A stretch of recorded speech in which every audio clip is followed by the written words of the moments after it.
سعره بره مصر حوالي $350 للنسخة الأعلى 12512. ووقت نزول الفيديو كان لسه الموبايل ما نزلش مصر بشكل رسمي، ولكنه موجود عند بعض التجار وسعره حوالي 25,000 جنيه. وما تتخضش من الرقم ده، بقى سعر عادي جدا لموبايل بالمواصفات دي. ريدمي نوت 13 برو النسخة ال 5G. الموبايل ده محير شوية، في ناس هتشوفه جامد وهيعجبها، وفي ناس هتشوف انه موبايل عادي. علشان كده عايزك تكمل معايا الفيديو للآخر علشان تقدر تحدد هو مناسب ليك ولا لا. هنبدأ الأول بالمزايا القوية، وهقولك على أكتر 6 حاجات هتعجبك في الموبايل، وبعدين هنشوف التجربة مع حاجات مهمة زي الأداء والكاميرات وزمن الشحن وغيرهم، وفي الآخر هقولك على 3 عيوب أو 3 حاجات ممكن ما تعجبكش في النوت 13 برو 5G.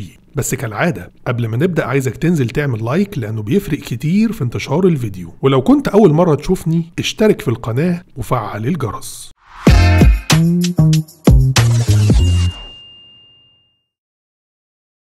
لو هتشتري الموبايل او هتشتري اي حاجة من موقع نون، استخدم اكواد الخصم بتاعتنا واللي هتديك خصم اضافي. لو بتشتري من نون مصر اكتب NN60 او NN61، ولو بتشتري من نون السعودية او الامارات اكتب RAA5 او RAA6. هنبدأ بالمزايا القوية، وأول حاجة هتبهرك في الموبايل هي التصميم بتاعه، بداية من الواجهة الأمامية واللي بتيجي بشكل مثالي في السعر ده. شاشة كبيرة وحواف قليلة جدا ومتماثلة من كل الجهات حتى الحافة السفلية، مع نوتش بانش هول في المنتصف. الشاشة هنا طبعا فلات مش منحنية زي النسخة الأعلى أو البرو بلس. أما ظهر الموبايل فهو كخامة أولا بيجي من الزجاج. أحلى لون في الموبايل هو اللون البيربل، واللي بيبقى متدرج ما بين الفاتح والغامق بطريقة جميلة وبانعكاسات قوية مع الضوء. فريم الكاميرات عبارة عن مربع زجاجي واخد من لون الظهر ومتوزعة جواه الكاميرات بشكل شيك قوي، مع حلقة معدنية دائرية حوالين الكاميرا الأساسية والكاميرا العريضة. الفريم الخارجي للموبايل الملمس بتاعه هيحسسك انه فريم من المعدن مع انه جاي من البلاستيك، وسمك الموبايل ممتاز حوالي 8 مللي. وكمان وزن الموبايل كان مفاجأة رغم الظهر الزجاجي واللي بيبقى أتقل من البلاستيك، ورغم كبر حجم الشاشة وزنه 187 جرام، فمسكة الموبايل في الايد مريحة. تصميم الموبايل جميل، وبعض الناس هتشوفه اجمل من النسخة الاعلى او البرو بلس، ولكن كان ناقصه حاجة مهمة هنعرفها مع بعض كمان شوية. أما تاني ميزة قوية وهتعجبك في الموبايل هي الشاشة. شاومي عملت خلطة حلوة في مواصفات الشاشة دي، نوعها أموليد وحجمها حوالي 6.7 بوصة وترددها 120 هرتز، ولكن دقة الشاشة مش فول HD. الدقة هنا 1.5K، يعني كثافة بكسلات أعلى وتفاصيل أكتر، والشاشة كمان بتدعم خاصية الدولبي فيجن، بالتالي مش محتاجين نقول إن تجربة المشاهدة عليها ممتازة. حجم شاشة كبير وحواف قليلة جدا، تفاصيل كتير وتشبع ألوان قوي، خصوصا لو خليتها على وضع الساتيوريتد هتلاقي الالوان بتنطق. الحاجه الوحيده اللي ما حطوهاش هنا علشان يميزوا بيها النسخه البلس هي خاصيه HDR، ودي حاجه ما بتهمش 90% من المستخدمين. من ضمن الحاجات القويه كمان شده الاضاءه واللي بتوصل لحد 1800 نتس. انا ما حسيتش انهم 1800 لما كنت بعلي الاضاءه على الاخر، ولكن الاضاءه بشكل عام قويه جدا ومش هيكون عندك مشكله مع استخدام الموبايل في الشمس. التردد ال 120 هرتز هنا واضح جدا وعامل فرق في سلاسة الانتقال ما بين المشاهد،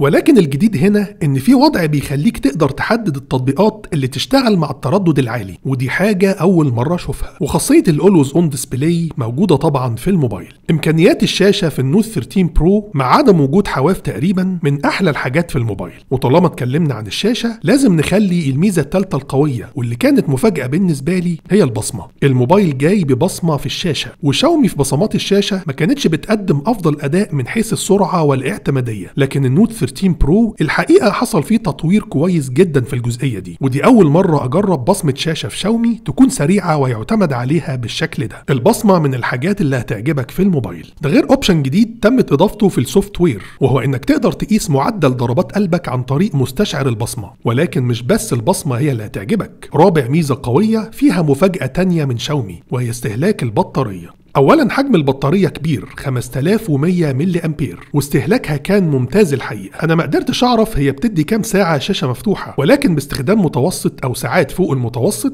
الموبايل كان بيقعد معايا يومين كاملين تقريبا او 48 ساعه على شحنه واحده، وده معدل استهلاك كويس جدا من واجهه شاومي ومن المعالج اللي بيوفر في الطاقه واللي هنتكلم عنه كمان شويه. خامس ميزة قوية وهتعجبك في النوت 13 برو هي صوت السبيكر وموتور الفايبريشن. الموبايل طبعا جايب سبيكر ستيريو، الصوت بيطلع من السماعة السفلية وسماعة المكالمات في نفس الوقت. طبعا الصوت عالي ومجسم وبجودة كويسة جدا تناسب موبايل في الفئة السعرية دي، ولكن انا اقصد اكتر توزيع الصوت ما بين السماعتين. من اكتر السبيكرات اللي تحس فيها الصوت متساوي ما بين السماعة السفلية وسماعة المكالمات، ده غير وجود خاصية الدولبي اتموس واللي بتشتغل مع السبيكر وبتزود من جودة الصوت. الحاجة اللي هتعجبك كمان هي تجربة الاهتزاز او الفايبريشن. موتور الفايبريشن من النوع الحديث وبيدي انواع اهتزاز ذكية او هابتك فيدباكس مع لمساتك للشاشة. وصلنا لسادس ميزة قوية في الموبايل وهي إمكانيات تصوير الفيديو وجودة التثبيت البصري، واللي هنشوفها مع بعض دلوقتي بسرعة وهنرجع علشان نشوف بقية التجربة. ده تصوير فيديو بموبايل ريدمي نوت 13 برو النسخة ال 5G. الموبايل بيصور فيديو بالكاميرات الخلفية لحد دقة 4K على 30 فريم في الثانية، وبيصور بالكاميرا الأمامية لحد دقة فول HD على 60 فريم في الثانية. واضح تأثير التثبيت البصري في تصوير الفيديو على دقة ال 4K، الاهتزاز بسيط جدا وشغال بشكل ممتاز. في بقى هنا وضع مش بشوفه كتير في موبايلات شاومي وهو الستيدي فيديو، ان هو يعمل لك تثبيت الكتروني قوي جدا وانت بتصور فيديو، ولكن بينزل بالدقه لحد فول HD مش شغال مع ال 4K. انا كده هحرك الموبايل جامد قوي، المفروض انت ما تكونش شايف حاجه اصلا. وضع البرو موجود هنا في تصوير الفيديو كمان مش بس في الصور الثابته، وبيشتغل مع الكاميرتين، الكاميرا الخلفيه الاساسيه والكاميرا العريضه او الوايد انجل زي ما احنا شايفين. طبعا الكلام ده بيحتاجه الناس البروفيشنال في تصوير الفيديو. كده خلصنا المزايا القوية وهندخل دلوقتي على تجربتي مع حاجات مهمة زي الأداء والشحن وتجربة المكالمات وصور الكاميرات. بس قبل ما نبدأ فيها عايز أفكرك تشترك في جروب التليجرام بتاعنا، لأنه بينزل عليه المنتجات اللي عليها عروض وخصومات قوية. هتلاقي الرابط تحت الفيديو، دوس عليه وبعدين دوس جوين أو اشترك.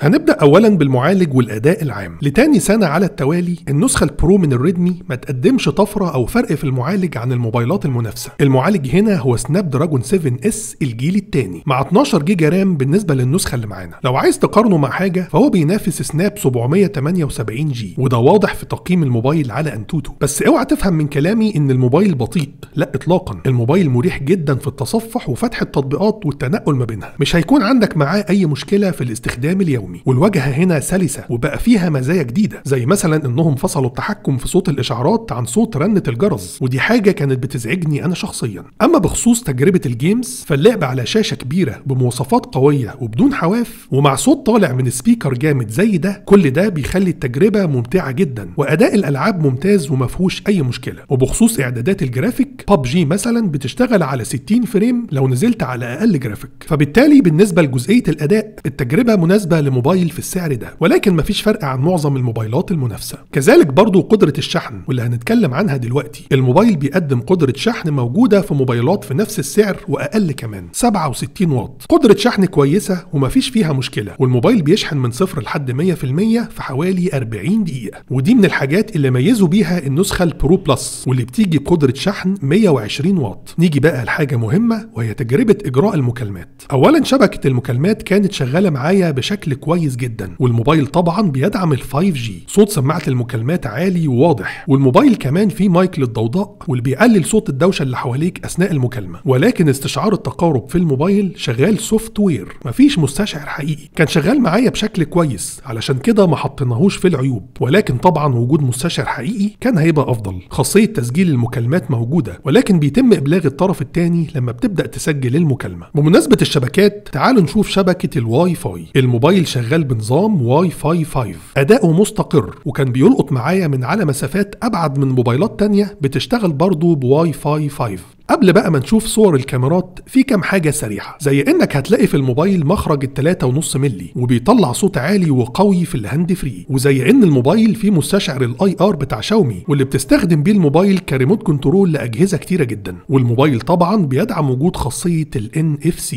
ودلوقتي بقى هنشوف مع بعض صور الكاميرات. الكاميرا الأساسية دقتها 200 ميجا بكسل، رقم كبير طبعا، ولكن وضع ال 200 ميجا مش هيفرق كتير عن الوضع العادي واللي بيديك تفاصيل كتير في الصورة. الصور بتديك تشبع ألوان قوي، التشبع بيبقى زيادة شوية ولكن مش بعيد عن اللون الحقيقي. تعامل الكاميرا مع الإضاءات العالية المباشرة والمختلفة تعامل كويس، وتصوير الكاميرا في إضاءة ضعيفة بيدي نتيجة حلوة. لكن الوضع الليلي هنا لما بتفعله مش بيزود الإضاءة، ولكن بيزود حدة وتفاصيل الصورة وبيقلل للنويز. اما الكاميرا الثانيه فهي كاميرا عريضه وايد انجل بدقه 8 ميجا بكسل. طبعا 8 ميجا رقم قليل على موبايل في السعر ده، فالتفاصيل مش هتكون كتير، ولكن معالجه الوانها في بعض الصور حسيتها اقرب للون الحقيقي من الكاميرا الاساسيه. الوضع الليلي شغال مع الكاميرا العريضه وبيفرق في جوده الصوره لو بتصور في اضاءه ضعيفه. اما كاميرا السيلفي هنا فدقتها 16 ميجا بكسل، تفاصيلها كويسه ومعالجه الوانها مظبوطه الى حد ما. مش افضل اداء طبعا لكاميرا سيلفي في السعر ده، ولكن هي من الكاميرات اللي بتدي صور حلوه بالوان مشبعه وقريبه من اللون الحقيقي. ولكن خاصيه العزل هنا هتلاقيها بتغلط كتير في تحديد الاطراف. تصويرها في اضاءه ضعيفه بيدي نتيجه حلوه والصوره بتبقى منوره. والوضع الليلي برضو بيعمل زي الكاميرا الخلفيه، مش بيزود الاضاءه ولكن بيزود حده وتفاصيل الصوره.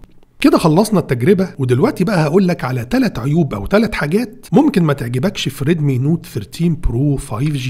العيب الأول هي حاجة بخصوص التصميم زي ما قلنا في البداية، وهي إن الموبايل غير مقاوم للماء والغبار على الأقل بمعيار IP67 زي موبايلات تانية في نفس سعره أو أقل كمان. هو مقاوم بمعيار IP54 وده بيبقى ضد رذاذ المية فقط، فمفيش ضمان إن المية ما تدخلش جواه. اما العيب التاني في الموبايل فهو انك ما تقدرش تركب كارت ميموري، مفيش مكان اصلا لكارت ميموري، بالتالي هتعتمد على المساحه الداخليه فقط. والعيب التالت هو ان الموبايل ما فيهوش راديو للناس اللي يهمها وجود راديو في الموبايل.